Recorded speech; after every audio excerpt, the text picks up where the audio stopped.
How can we understand human rights from a psychological perspective? Yeah, that's a really great question. I think there's two main ways that people have approached it. One of them is in terms of values.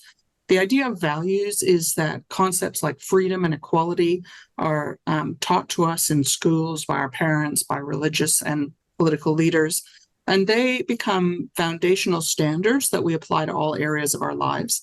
So human rights are like values in the sense that we learn that there are these rules, but they don't just meet, a particular situation in one high school or one primary school or one election. They apply everywhere at all times. So they are, universal and they should be used across settings.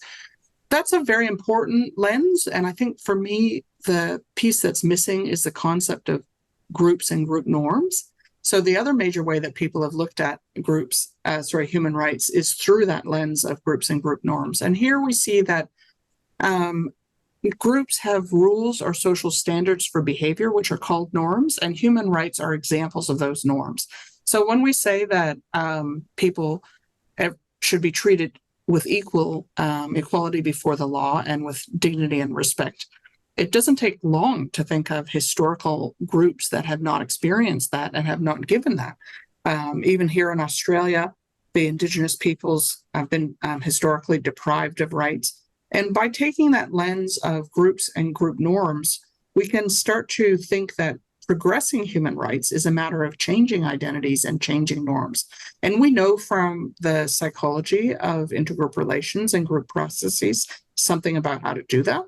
The first is we would want to encourage people to think about the human identity. If we want to have human rights, people need to identify with the human group. And in fact, you might think, well, of course, everyone identifies as human. We're all human. But a lot of people don't feel that as psychologically important or central to them. And so when we talk about identification in psychological terms, we're thinking about people feeling connected to all of humanity, feeling like that's important to who they are and that it's real in their everyday lives. And that identity change can be achieved and must be achieved before human rights can be recognized. The other aspect, though, is that, as you talked about earlier in the series, for human rights to be made real in Australia, they have to be brought forward by political groups and enacted in national laws or state laws.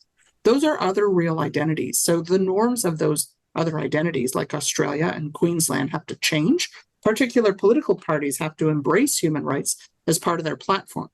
So I guess what I would say in a short episode about norm change is that it's easier done from the inside than from the outside.